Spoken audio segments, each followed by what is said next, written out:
Good afternoon, Knights.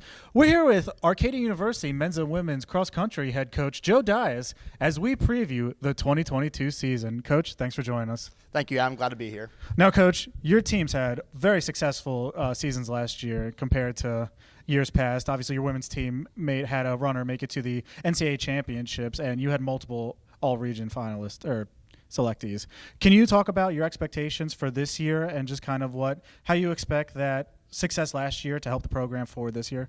Absolutely. Losing our national qualifier is never the easiest thing, but our women, let's start with them, are really excited. Sophie DeMichael and Micah Gordley are probably one of the best 1-2 punchers that we have in the MAC conference, and honestly, they're going to lead our team going forward. I think we have the best team in program history. On our men's side, we have a lot of youth, but also some great senior leadership too, and this is going to be the best team we had in program history. I'm really excited to get going. Like the first week of preseason is always a bit of a wild card, but right now we're ready to hit the trail. September 1st is coming quicker and quicker at Bryn Mawr, and we can't wait to get going. Now, Coach, both teams have a good mix of returning talent and youth coming in terms of freshmen. First, can you talk about the returners for both the women's and men's team? Yeah, like I kind of alluded to that earlier, but Sophie DeMichael and Micah Gordley, Micah being an all-region runner in both indoor and cross-country last year, I think we have one of the best 1-2 punchers in the whole conference. Outside of that, in terms of returners, I guess you can call Emma Sutherland, who spent last fall abroad but returned back in the spring semester, a returner. She's been really putting in the work, and it's the best I've seen her in the 3 years I've coached her so far, and I think she's going to be a great number 3. And then, Roxy Lilescu and Marley Fork provide some great depth and senior leadership as well. Then you go to the men's side of things, returners, it's exciting. Josh Noble had a debut season for us last year, I believe, off the top of my head, 4th all-time in terms of our AK record book, and he looks even better than he did last year. Ben Bame and Kevin Walter are the true seniors. They've been here since 2019, putting the work in over and over again, and I think, again, better summers, hunger too. They want to end their senior year on with an exclamation point. And then Sam Ragg, I think the 6th or 7th year might be at this point in terms of eligibility, but him and Antonio Solari, they have some big goals they want to hit, and breaking 30 is a big one, and I think they're going to do that.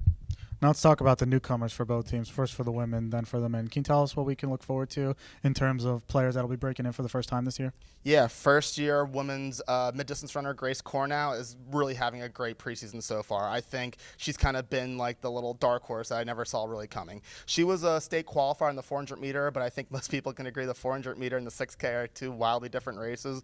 But Grace, really keep an eye on her. And I'd even throw Gianna Subi in as well. Freshman, really putting the work in, and I think this is going to be a great breakout year for her. On the men's side, we have a lot of newcomers. I think we have 5 total. Off the top of my head, Ben Williamson put together a great summer and even better first week of preseason. He's right with our seniors right now. Danny Ponciano and Andrew Pierce clearly put the work in. It's going to be exciting once they get acclimated to the AK. And do not sleep on Murphy Hastings and Josh Hellman. That's a good group right there, and it's very possible that our top 7 is filled with 5 first years. Coach, can you talk to us about the 2022 schedule, some season highlights that we can look forward to? Yeah, having a 7-race season is a little bit easier to break down, I think. We're opening up next week at Bryn Mawr, basic rust buster. But the big 2 dates I want you to look forward to besides Max and Regionals are 9-10 at Lebanon Valley and 10-8 at DeSales. Leadville will preview the MAC championship course, so pretty much we're going to lay down what hopefully our best effort, and we'll see actually how we compare against the rest of the MAC. And then at Regionals, Regionals a little bit bigger of a meet than MAC's itself. DeSales is a great course. We've raced there every single year since the program began, and we're going to see where we stand beyond the conference. And I think those 2 preview races are ones to really get excited for before we get to that championship part of our season. Now let's talk about the MAC. For those who might know, there is no conference season for cross country. It's you race and then the preset dates for the conference championship races. Can you kind of explain how that works for, again, people who might not be super familiar with cross country? Absolutely. And kind of more of simplistic way, we don't have a Commonwealth and a Freedom side. We all race together, all 17 teams bringing their top 12 up to their top 12, and they kind of go at it. You have 1 day to do it. You could be killing it and winning every single race, but if you have a poor race at Max, you're not a first team or second team all MAC runner. It's kind of whatever happens that day happens. Another thing too, I know we're talking about the MAC, but our season usually ends at regionals, which is a little bit different than most teams. There's no qualification standards to hit the regionals. So then you go to your top 7, and the region consists of some of the NJAC, some of the MAC, and some of the CSAC even.